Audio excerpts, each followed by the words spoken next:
I understand that the fundraising is fierce right now.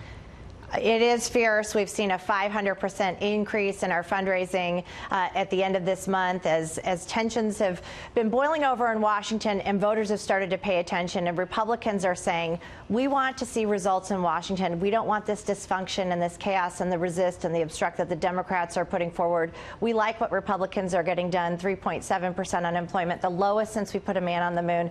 And the numbers are being backed up by high fundraising dollars, small online donors. They really are energized to win the majorities, keep those majorities in November. I don't know if you have seen this polling, but I want to share it with our viewers. The politics of supporting a Supreme Court nominee are playing out among independent voters. Democrats' handling of the Kavanaugh nomination, this is how they see it. 58% disapprove of the way that the Democrats handled that nomination. What is your takeaway from that?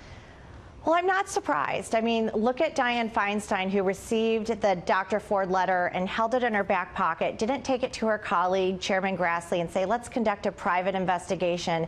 Using these very important stories for political gain to not bring these allegations forward to their colleagues, it's just been shameful. And then to see the continuing of disruption during the hearings, the protests, this isn't what we want for our country. We want peace, we want democracy, but we should be able to have a civilized discussion without rioting or attacking the other party. And that's just not what the Democrats have done during this process. The midterm elections 28 days away from today. How does the Kavanaugh confirmation fit into the Republican side or the Republican narrative to voters right now? So in that first midterm of a sitting president, the party in power usually loses on average 30 seats. Barack Obama lost 63 because the party becomes complacent. They think we won the White House. We don't need to get out and vote.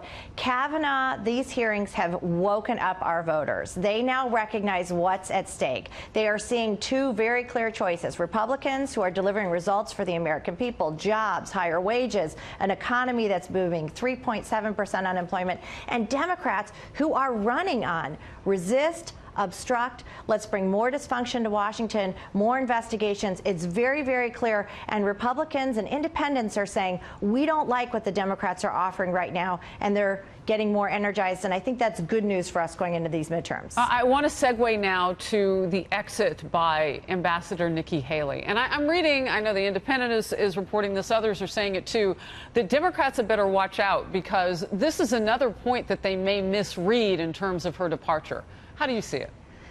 Well, Ambassador Haley is such a champion and for women across the country, for young girls, and it does show the strong women that President Trump has brought into his administration. And then as UN ambassador, she has restored the United States as a global leader. She has taken on Iran and Syria and Russia and North Korea. She's been decisive. She's been tough. She has not apologized for putting America first. So it's a loss.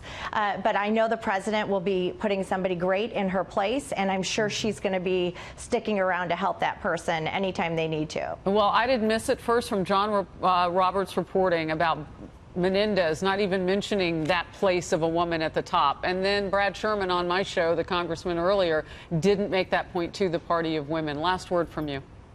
Well, we are a party of women. I don't know if people have noticed. I'm the head of the RNC. I'm a woman running the Republican Party. I happen to be one of those suburban, college-educated women. I really don't like the narrative that all women vote the same. I'm sure you don't, Harris. And when I look at what this administration has done, it has made my family's life better. It has made families' lives better across this country. When we have economic prosperity, it lives to everyone. And that's what we're going to be taking to the voters in November. And that's why we'll return to the majorities. Yep. At diversity points, we're all individuals.